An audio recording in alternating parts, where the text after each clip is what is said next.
right, welcome to part 3 of our realistic cherry drawing here. This is going to be the fun part. Here's where we're going to make this picture look real and we're going to develop our colors. In our last couple lessons, we learned how to create a contour line drawing of our work using a reference photo, which you can see down here in our base layer. Then we went ahead and we created one section at a time on a different layer, filling in just that base color. I'm going to call that color a mid-tone. Remember, we used the color picker and we grabbed just that middle color and filled it all in. Now, if I turn off my contour lines, you can see it's just like the base of that composition. Now we're going to, if I turn one off, we're going to develop our shadows and our highlights for each section as we go, and eventually we're going to get those textures that you see, that sort of thing. All right. For this video, we are going to, let me turn that on, we are going to be using additional tools. So far, we've only used really the technical pen in here in different colors. Now we're going to be using all of these tools here. So if you want to take a minute, take a screenshot of this and have it off to the side or copy this down so you don't have to, go looking. We've used the technical pen. We're also going to use the color builder the most. We're going to play with the Flow airbrush. We're going to use a smudge pen, which you know as a tortillon, to blend all of our colors together. And then maybe to add some texture later, we're going to use the synthetic acrylic brush. But these are our base tools. If you want to use other tools, you totally can. But this is what I'm going to be using and showing you how it works. Okay, so I'm going to bring this over quite a bit to show you. We're going to start with the color builder. Okay, before we touch anything with the tools though, I want to showcase something else to you that's going to make your life so much easier. Do you see on each layer how you have an eyeball, right? And that turns your layer off and on. Let me turn off my background. That turns your layer off and on, right? Do you see that? But if you click on that layer, also at the bottom left-hand corner, you're going to see this little tiny padlock come up, right? Something that you would use to like lock a locker or something like that. If you click on that, it's going to lock your layer. And I wasn't really sure what that meant, but I'm going to show you because I figured it out. I learned this and it's a game changer. So if I unlock my layer, I'm going to use that technical pen. Let's change the color to something bright. We used blue before. Let's use yellow. How about that? We'll use yellow. So if I have my layer unlocked and I'm trying to shade my cherry with yellow apparently, and I draw across, do you see how it goes across the whole cherry, right? But if I lock my layer, right, that little padlock in the corner, and I do the same action, it's only going to draw on the cherry itself. So I recommend, and I'm going to, lock my layer because when I'm shading away, pretend I'm shading, I don't have to worry about that outside edge, right? I can just shade because otherwise, let me go back, otherwise I would need to go find my eraser when I'm done and like, oops, and then I gotta unlock it to do it. I find my eraser and like hope for the best, and then I'm gonna like chop out a chunk of my cherry and that's gonna drive me nuts. So instead of that, let me take all this away. Instead of that, I want you to right now lock every single layer. So click on the layer and lock it. Click on the layer, lock it. Click on the layer, lock it. All of the ones for, I'm going to turn it back on, for your color blocking. Okay, if you want to lock your line work and your base, that's fine. But these 4, I did 4. If you did more, that's fine.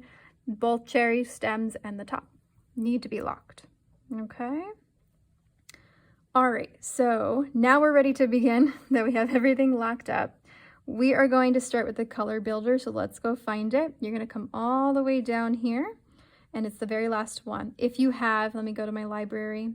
If you have the basic tool set pinned, it'll be the last one, okay? If you don't have it pinned, it's right here in your basic set, which is the top of your library. It's the last tool in there, or you can scroll all the way down, again, last tool in there. Okay, so we're going to use the color builder, and I recommend turning off all your layers, starting a new one on top, right? And playing around a little bit. I'm going to play with, let's play with the red because we're going to use red anyway. So I just have a basic color. I want you to bring your opacity all the way up. You're just testing out the tool, right? And then look at your size, make it sort of a middle size for yourself. And I want you to do a line of that, okay? Then bring that down maybe to 50% and try it out again. See what the opacity does.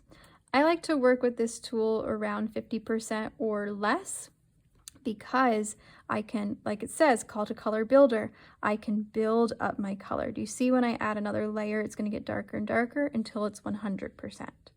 The same concept works for many of these tools here, but what I like about the color builder, let me come back so it's not so messy, is the edging. Do you see how it's like raggedy, for lack of a better word? That edging allows me the opportunity to, let me grab the tortillon. That allows me, let me bring that up, size, allows me to like blend between color a little bit easier. That's not a great example, but you'll see when we start to get going.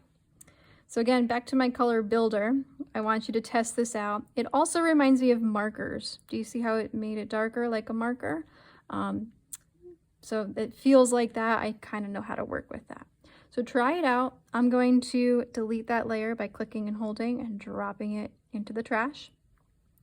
And now I'm going to turn on my reference photo. I need to spend a minute and look here. I'm going to work on this cherry first, right? So I'm going to locate the layer I want.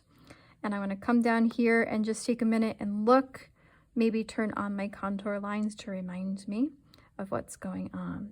Now we have that middle tone. We're going to need to build in our shadows and our highlights. I like to start with my shadows and my darks first. And to do that, we're going to use the color picker right down here. And you're going to slide this around until you find the next color. So here's the color that we were sort of using, right? I want to find the next color down or darker, which is going to be like this weird purpley color in here. Do you see that? Now there's little pixels all over, so make sure that you hover around. You might need to color pick a little bit, right? That one feels a little dark for me. Maybe I'll try and find one that's like, yeah, so it's slightly darker than my original color. Okay, now I'm going to turn on my contour lines. I'm going to stare at this picture, and I'm going to remember and notice that this whole side is darker. It gets really dark, but I can build that black on top of this like dark Merlot color I have here. I'm going to turn on my background, make sure I'm on the right layer, and then I'm going to change my opacity maybe to around 50. Look at my size, and I'm going to lay in that tone. Here's where it gets fun. I'm going to start to lay in that tone in this area, right? And because I notice that this whole area on my cherry, let me turn this off, this whole area, minus those brights there, we'll worry about that later, is dark. So I laid in, let me turn that off so you can see, I laid in that darkness. And if you look over here, you can see it's starting to take that form, right? Now I'm going to keep going, right? I like to keep those lines on. I like to turn this on and off, right? And I'm going to add another layer because I know it gets dark over here. I'm going to add another layer or two. And when I say layer, I mean like pick up your brush, right? Pick up your stylus and like do another one, because can't do that. If I add that there and then I add another layer, another layer, another layer, it's going to get darker and darker. I'm going to take those away and maybe I'll turn that off so I can see. That looks pretty good so far. I think I captured sort of where those darknesses are, right? Now I'm going to go darker. So I turn that off, color picker, grab the next color, which may be black.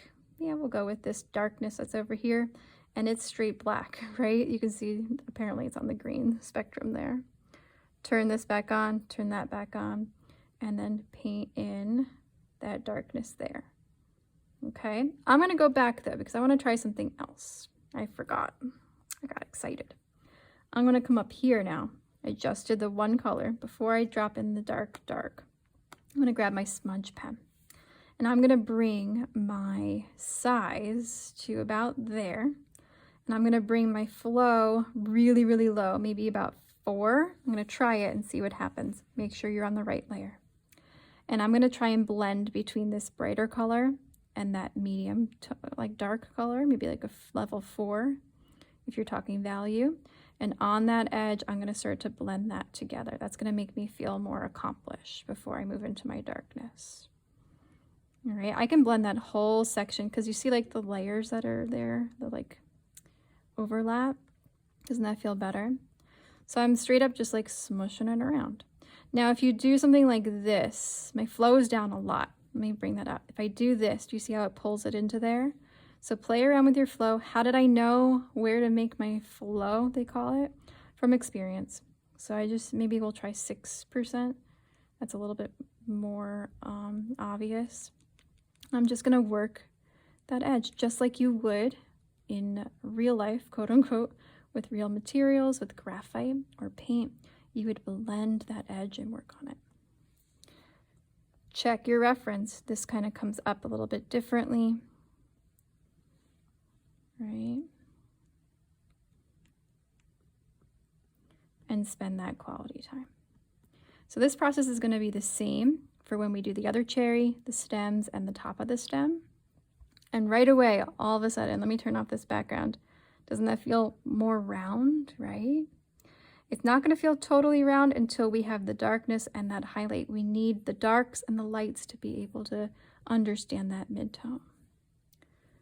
All right, so let me turn this off. I'm going to do the color picker again.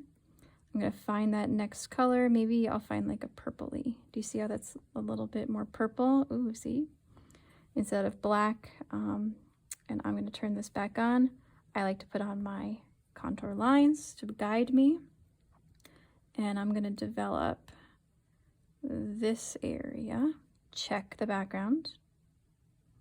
I just like to give it a little stare. Don't like that. Check. So it's like a little disco. I see a little darkness over there. Not that much. Sort of like that. And that locked layer allows me to do that and not get it on that other cherry, right?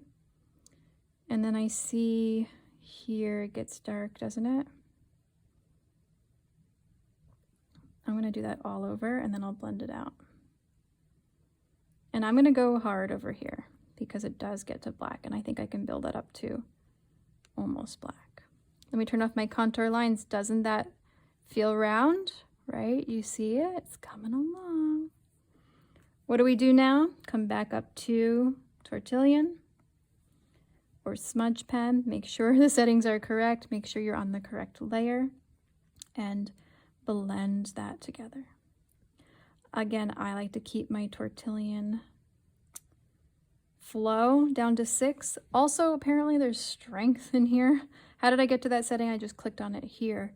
It brought that up. My strength is down to 8%. I don't know what the normal settings are. I guess I moved that down at some point.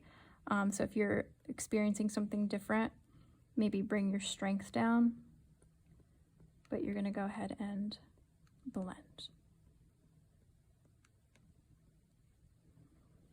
Now, the biggest problem I see both in person with materials and digitally is that we enjoy the process of what we're doing and we forget to look at our reference, right?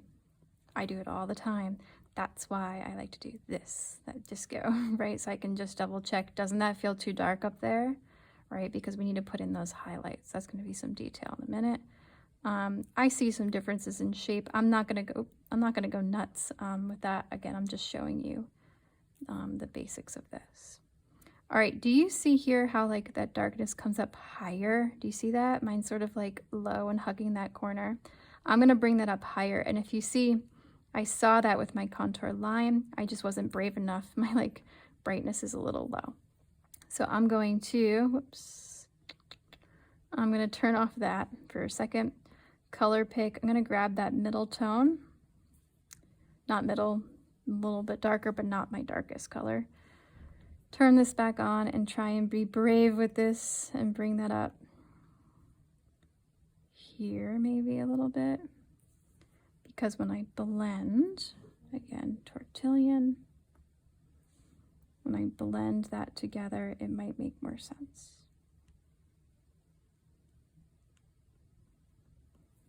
Do you see how that brought that up a little bit higher?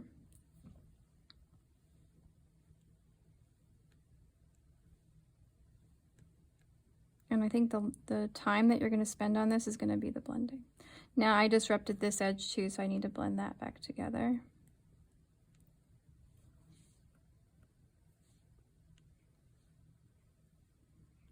And this is just one way to do this. There's many other ways. This is just one process that you might be interested in. Okay, I'm going to zoom out. That's feeling good so far, right? And here's a little tip. Your work's never going to look right until it does. Okay, so if you're looking at this, you're like, oh crap, that doesn't look right to me. Like, of course not, right? You didn't finish all these highlights and details. Once we get those in there, we'll feel better. So let's move into that. Let's get our highlight. Do you see that there? That one's going to be really fun. What colors do you see?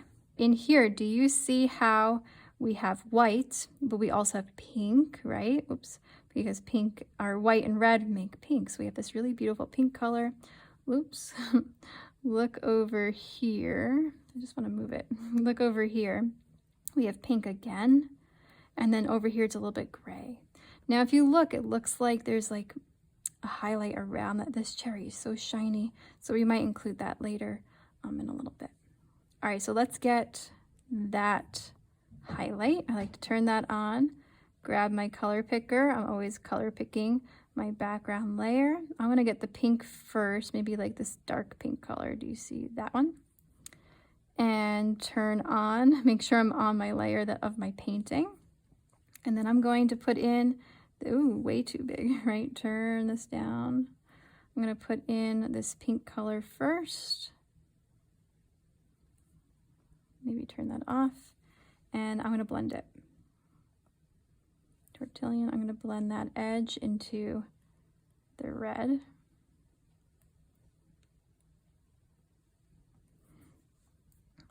Look at my photo. I'm gonna grab the next lightest pink color, like that one. I'll turn that on for myself. Drop that in here. I can blend. I just have to go find that smudge pen.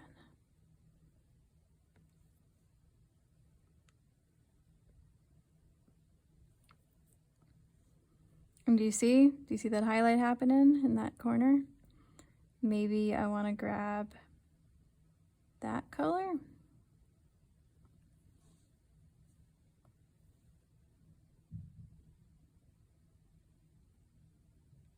Right?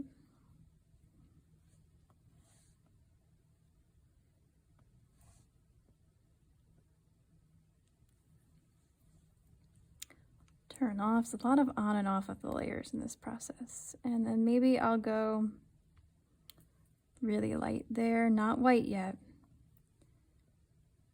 Right in here. Blend. Isn't that pretty? Let me zoom out. Isn't that nice? And then right inside, color pick my photo, get the white, and then you know it's gonna go right, oops, right in the center here. And I'm gonna layer that a few times to make it really bright. Do you see that? Okay, now I'm not gonna blend that for a second because I want you to see that series of colors. Doesn't that feel nice? Right? We're starting to get, if you look down here, we're starting to get that 3D effect. And all of a sudden you're like, oh, wow, I made that. That's so cool. Okay. I'm going to keep developing that highlight. Look, it feels bigger there, doesn't it? I think I was too shy. And then I do this. I'm like, okay, I can come in here and either use my contour lines to help me go bigger. I need to be braver. Be brave, Miss Jordan. Ooh, not that brave. Something like that. Does that feel better? That's not the right shape, right? And then I can blend it.